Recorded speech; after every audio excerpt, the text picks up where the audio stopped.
नमस्कार दोस्तों। अमेरिका का दो बड़े बैंक अब डूब गए हैं, वाशिंगटन डीसी का सिलिकॉन वैली बैंक और न्यूयॉर्क का सिग्नेचर बैंक। बताया जा रहा है कि अमेरिका के इतिहास में ये बैंकिंग का दूसरा सबसे बड़ा फेलियर है। पहले साल 2008 में वाशिंगटन म्यूचुअल फंड जब कोलैप्स हुआ था वो सबसे बड़ा था। उसके बाद से 2008 में फाइनेंशियल क्राइसिस देखने को मिला था, जिसके बाद से पूरी दुनिया में ग्लोबल रिसेशन आ गया था। तो लोगों को डर है इस बैंकिंग कोलैप्स के बाद कि ये 2008 वाले रिसेशन फिर ना आ जाए, क्योंकि अगर अमेरिका का फाइनेंशियल सिस्टम अगर क्रैश होता है तो वो इसकी इम्पैक्ट पूरी दुनिया में दिखाई पड़ती है।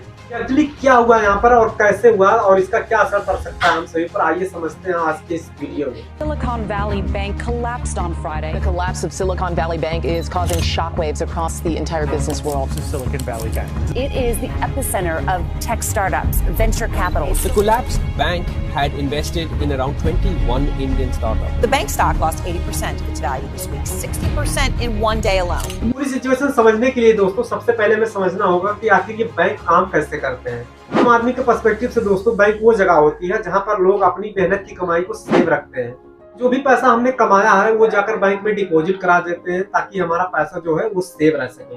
पैसा आप लाकर बैंक में डिपॉजिट करते हो तो बैंक उससे अपना पैसा कमाता है, जिससे वो लोगों को लोन देता है और गोल्ड इन्वेस्टमेंट करता है, ट्रेड करता है, ऐसे वो अपना इंटरेस्ट कमाता है। और बैंक का यहाँ पर एक अलग का कमाने का जरिया होता है, जैसे कि वो स्टॉक मार्केट में इन्वेस्ट कर देता है, सरकारी बॉन्ड्स में इन्वेस्ट करता है और गोल्ड लोन भी देता है। तो आम लोग अपने पैसे को अलग अलग जगह इन्वेस्ट करते हैं और पैसे कमाने के लिए, वैसे बैंक भी अलग अलग जगह इन्वेस्ट करता है अपने और पैसे कमाने के लिए। और एग्जाम्पल आपको सिलिकॉन वैली वाले बैंक में आपको समझ में आ जाएगा। अगर हम सिलिकॉन वैली बैंक की बात करें दोस्तों तो इसकी स्थापना साल 1983 में हुई थी। सेंटा कार्ला कैलिफोर्निया में इसके हेडक्वार्टर्स आपको मिलेंगे। इन्होंने शुरुआत में क्या किया था दोस्तों, इनके सारे पैसे का इन्वेस्ट रियल एस्टेट में था। ये अर्ली 1990 की बात है दोस्तों कि इसका आधा पोर्टफोलियो रियल एस्टेट नहीं इन्वेस्टमेंट था। पोर्टफोलियो क्या होता है दोस्तों, आपका जो छोटे छोटे इन्वेस्टमेंट होते हैं उन सबको मिलाकर एक पोर्टफोलियो बनता है। हर इंसान का अपना एक पोर्टफोलियो होता है दोस्तों, जैसे कि वो अलग अलग जगह पर इन्वेस्ट किया होता है, बिटकॉइन में होता है, कैश में होता है, प्रॉपर्टी में होता है, ट्रेड किया होता है और स्टॉक मार्केट में होता है। वो अपना आपका एक पोर्टफोलियो होता है। और आपने सुना होगा दोस्तों कि इन्वेस्टमेंट एक्सपर्ट बताते हैं कि अपना जो पोर्टफोलियो होता है वो डाइवर्सिफाइड होना चाहिए और अपना सारा पैसा एक जगह इन्वेस्टमेंट रखिए, क्योंकि इससे भारी नुकसान हो सकता है। और मान लो दोस्तों आपने सारा पैसा अपना बिटकॉइन में इन्वेस्ट कर रखा है और आपको एक दिन पता चलता है कि बिटकॉइन का मार्केट क्रैश हो गया, तो यहाँ पर आपको एक बहुत भारी नुकसान उठाना पड़ सकता है। और सेम सिचुएशन में दोस्तों यही सिलिकॉन वैली बैंक के पास भी हुआ है। और यहाँ पर दोस्तों सिलिकॉन वैली बैंक का 50% इन्वेस्टमेंट पोर्टफोलियो रियल एस्टेट में था। तब जाकर साल 1992 में ये जाकर मार्केट क्रैश हो गया और इनको $2.2 मिलियन का नुकसान उठाना पड़ा। इसके बाद से सिलिकॉन वैली बैंक ने अपने पोर्टफोलियो को डाइवर्सिफाई रखना चाहा और साल 1995 में जाकर रियल एस्टेट कंट्रीब्यूशन के लिए अपना 10% ही रखना चाहा। कहानी में आपको क्यों सुना रहा हूँ, क्योंकि जो ये इस बैंक के साथ हुआ वो सिमिलर सिचुएशन हुआ, लेकिन इसके और बड़े ही पैमाने पर हुआ। उसके बाद से ये 1995 से चलकर जब 2000 के आसपास आया तो लोगों को लग रहा था कि ये नया स्टार्टअप है और नया प्रॉफिट देगा। लोगों को लग रहा था कि ये स्टार्टअप और ये बहुत बढ़िया है और इंडिया के कुछ ऐसे इन्वेस्टमेंट थे इसमें। इसलिए जब ये आया तो नई स्टार्टअप के साथ वापस आया और लोगों को लग रहा था कि ये टेक्नोलॉजी बेस्ड स्टार्टअप है, हमें टेक्नोलॉजी बेस्ड प्रॉफिट देगा।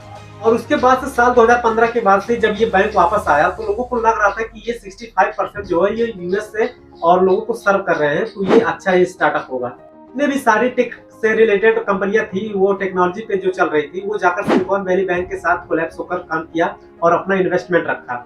यहाँ बैंक का नाम जो सिलिकॉन वैली बैंक था वो जाकर सिलिकॉन वैली में भी स्थापित था, जिससे ये इसका नाम भी फिट बैठता था ट्रस्टेड के लिए और लोग अपना इन्वेस्टमेंट रखे इसमें। जैसे इंडिया की कई सारी टेक्नोलॉजी बेस्ड कंपनी दोस्तों जो इंडिया की थी वो अपना इन्वेस्टमेंट रखती थी। और ये देखने वाली बात होगी कि पूरी अमेरिका में क्या इम्पैक्ट पड़ सकता है फाइनेंशियल क्राइसिस को लेकर, जो कि पूरी दुनिया में पड़ेगा तो इसका क्या असर होगा। ताकि लोगों ने साल 2008 में जो फाइनेंशियल क्राइसिस हुई थी वो सिलिकॉन वैली के साथ रिलेट किया है। लोगों ने जो रिलेट किया था कि साल 2008 में जो फाइनेंशियल क्राइसिस हुआ था वो अमेरिका में हाउसिंग लोन की वजह से हुआ था, जिससे मार्केट ही पूरी क्रैश हो गई। इसके बाद से एक्सपर्ट का मानना है कि जो सिलिकॉन वैली बैंक के साथ हुआ वो अब किसी तरीके से नहीं होगा। सिलिकॉन वैली बैंक एक पैसिफिक सेक्टर से पब्लिक को देखती थी।